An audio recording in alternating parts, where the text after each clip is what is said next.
we'll do a little gratuitous 0 to 60 right after we get across these bumps.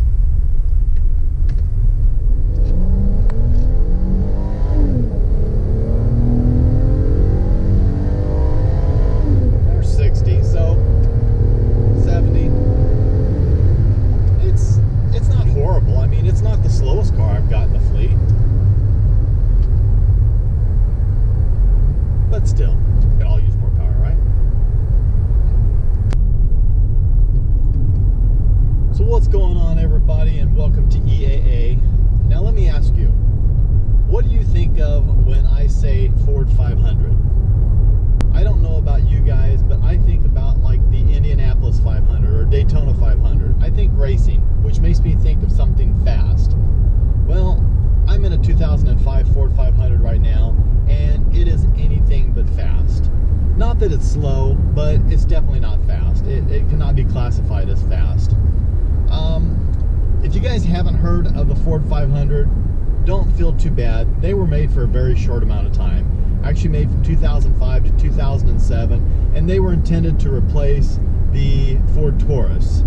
I don't know if they just didn't sell very well, or I don't know, Ford just didn't like it, but they brought back the Taurus name after 2007. Now, this is a nice car. It is a very nice car, but it definitely does not have a lot of power. It is powered by a 3-liter V6 developing a whopping, now wait for it, 203 horsepower. Not 205, not 200, but 203 horsepower. I guess they figured they had to get all they could out of it. The torque is 207 pound-feet of torque. Yeah, not 205, not 210, 207. So kind of some odd numbers in a way. But not a lot to motivate basically a 3,800 pound vehicle. I mean, we're getting on the freeway right now, and you know, I'm getting into it. We're going to struggle to get in front of this truck, but we're doing it. That's 70. There's 80.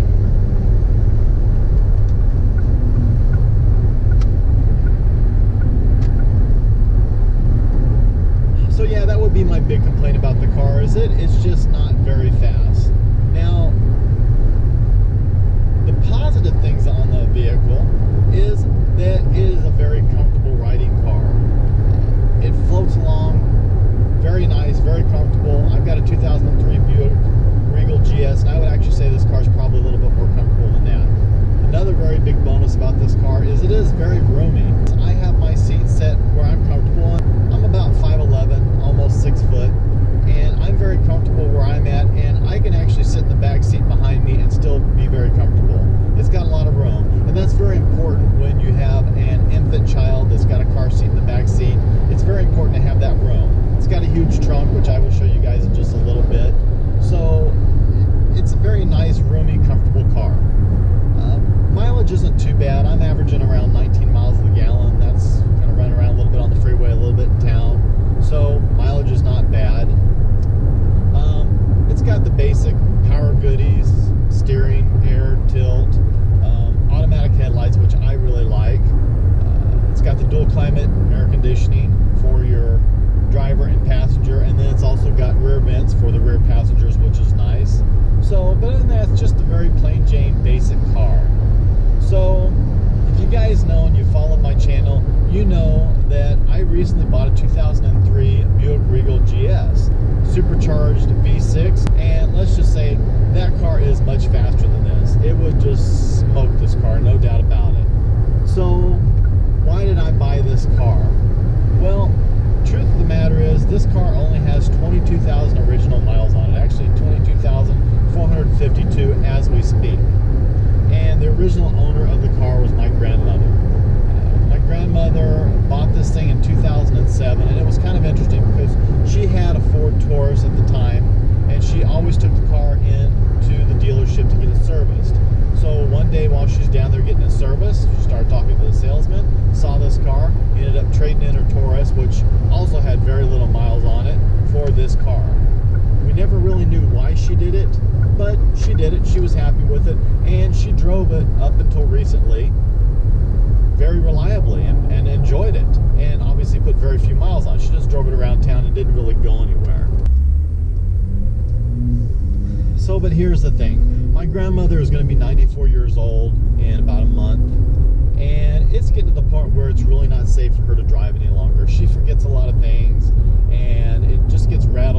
easily. So my mother and I were a very small family. We would talk to her, sit down and talk with her about it, and she agreed that it really is not good for her to be on the road anymore.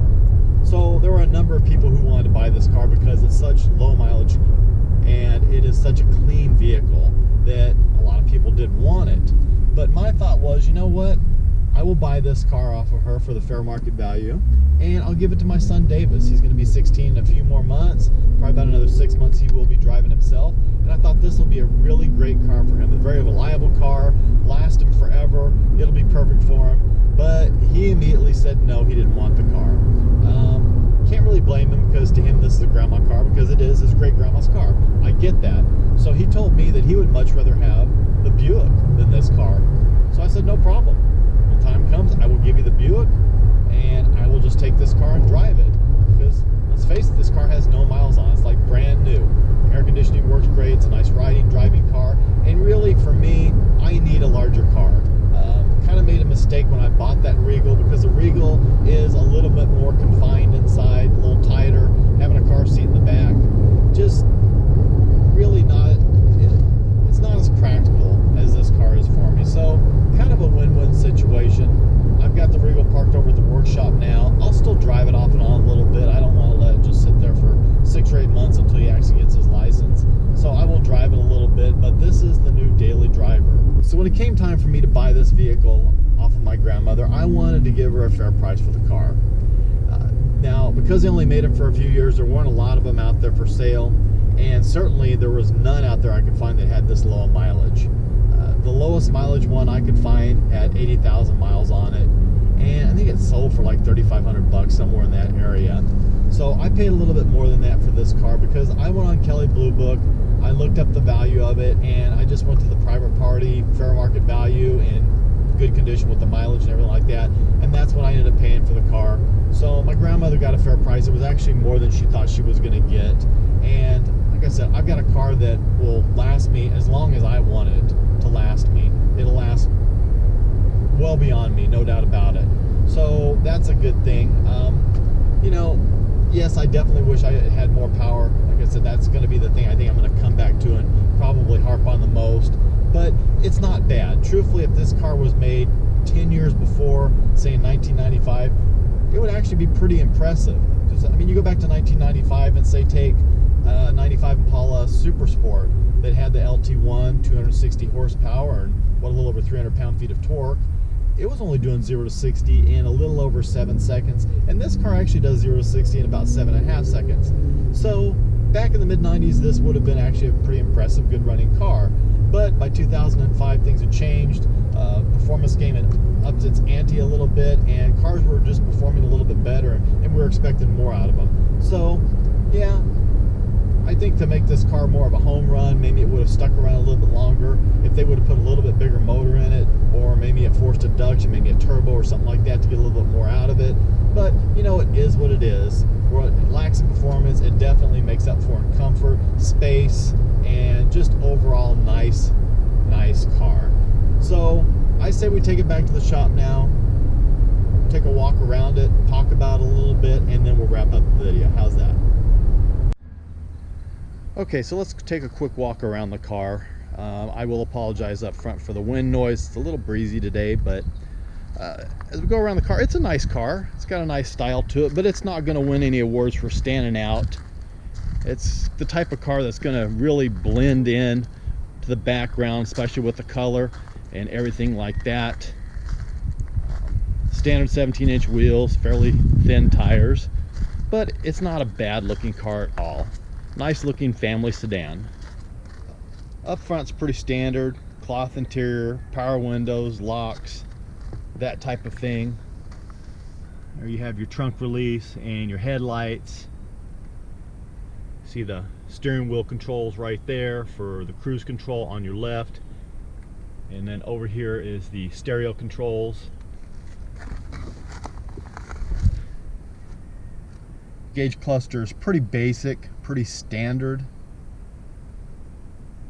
You have the center console area, so you get your driver and passenger control, climate controls,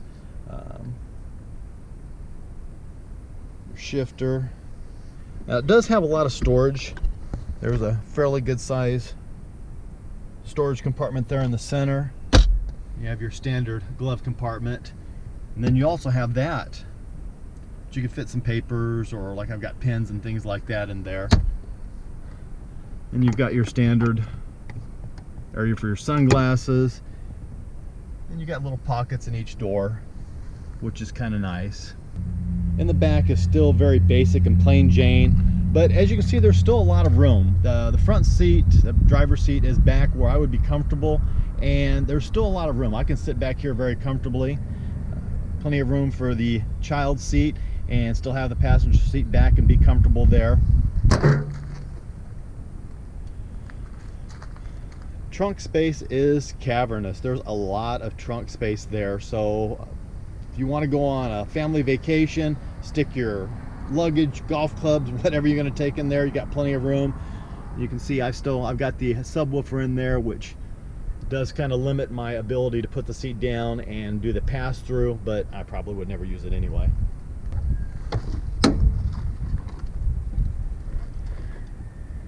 And there is that 3-liter V6 I was talking about. A little dirty, need to have it detailed and cleaned up. But yeah, that's where all the excitement happens right there. So in conclusion, it's really a good car in a lot of ways. It's a good car. The only thing I could complain about is I wish it had more power, which I think we can pretty much say that about just about any vehicle out there, just about. But you know, when it was made for the time period for what it was trying to accomplish, it's really a good car, very comfortable car, very nice riding car. And quite honestly, if I decide to keep it, it'll suit me probably for another 150,000 miles easily, maybe even more than that. So yeah, I think I did pretty good. I like it. The more I drive it, the more I enjoy it. I will say that. So you know what? Don't forget to like, share, and subscribe. Definitely Instagram PO box in the description below. Don't forget that. And as always, God bless. Take care. Have an absolutely amazing day. Since I've had the car, which I've only had the car for a few weeks since I got it from my grandmother, I have tinted the windows, which is kind of a normal modification for me, and I have upgraded the stock sound system, put an aftermarket Bluetooth head unit in it, and actually took the subwoofer and sub-amp out of the Buick Regal because my son said he didn't want it. He did not like the bass, so he did not want that. So I thought, okay, I just took it out and put it in this car, and it doesn't sound as good in this car as it did in the Regal, but hey, he doesn't want it, and I think that's kind of unusual when a 16-year-old kid doesn't want the bass and a 50-year-old man does. Oh well.